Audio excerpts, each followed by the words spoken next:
A few moments later.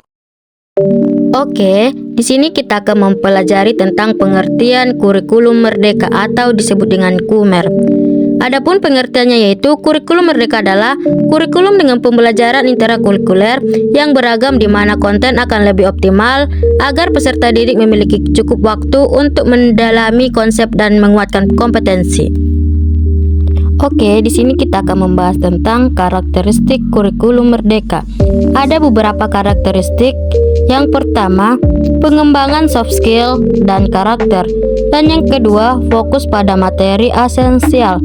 Dan yang ketiga, waktu lebih banyak untuk pengembangan kompetensi dan karakter melalui belajar kelompok seputar konteks nyata. Dan yang terakhir atau yang keempat, pembelajaran yang bersifat fleksibel. Adapun prinsip kurikulum merdeka yaitu yang pertama, pembelajaran intrakurikuler dilakukan secara terdiferensiasi sehingga peserta didik memiliki cukup waktu untuk mendalami konsep dan menguatkan kompetensi. Dan yang kedua, pembelajaran kurikuler berupa proyek penguatan profil pembelajaran Pancasila. Dan yang ketiga, pembelajaran ekstrakurikuler yaitu pembelajaran yang dilakukan sesuai dengan minat murid dan sumber daya satuan pendidikan. Oke, selanjutnya kita masuk kepada tujuan kurikulum merdeka, yaitu tujuannya menciptakan pendidikan yang menyenangkan bagi peserta didik dan guru dengan menekankan pada pengembangan aspek keterampilan dan karakter sesuai nilai-nilai bangsa Indonesia. Adapun kelebihan kurikulum merdeka, yang pertama, mendorong siswa lebih aktif, kreatif, dan inovatif. Dan yang kedua, mengembangkan kompetensi dasar seperti literasi. Adapun yang dimaksud dengan literasi yaitu membaca, yaitu serta kompetensi abad 21 seperti kolaborasi, komunikasi kritis, dan kreatif.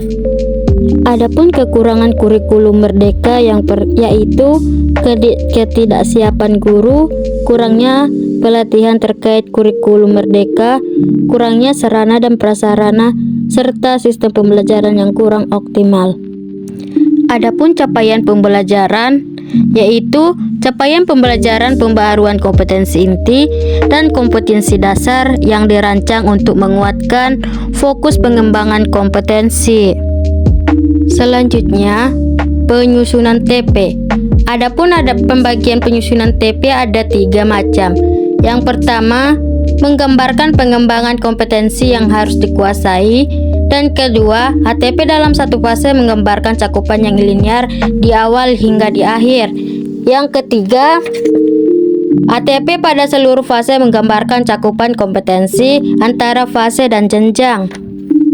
Dalam penyusunan fase TP ada beberapa fase, yaitu yang pertama fase A kelas 1 dan 2 SD, yang kedua fase B kelas 3 dan 4 SD, yang ketiga fase C kelas 5 dan 6 SD, kelas 4 fase D kelas 7, 8 dan 9 SMP, kelas 5 fase E kelas 10 SMA, kelas 6 kelas 11 12 SMA. Adapun penyusunan ATP ada 6 macam. Yang pertama, analisis pemberian yang memuat keterampilan, pengetahuan, sikap.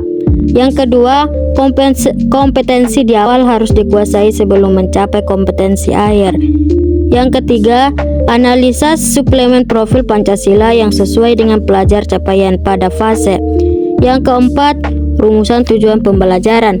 Yang kelima, tentukan lingkungan utama setiap tujuan. Yang keenam atau yang terakhir, perumusan TP untuk jumlah jam yang dibutuhkan. Adapun penyusunan modul ajar, yaitu cara penyusunannya. Yang pertama, menentukan tujuan pembelajaran. Yang kedua, menentukan konten pembelajaran. Yang ketiga, merancang struktur pembelajaran modul ajar. Yang keempat, menggunakan pendekatan pembelajaran aktif. Yang kelima, menggunakan sumber daya yang variatif. Dan yang keenam, memberikan latihan dan penilaian.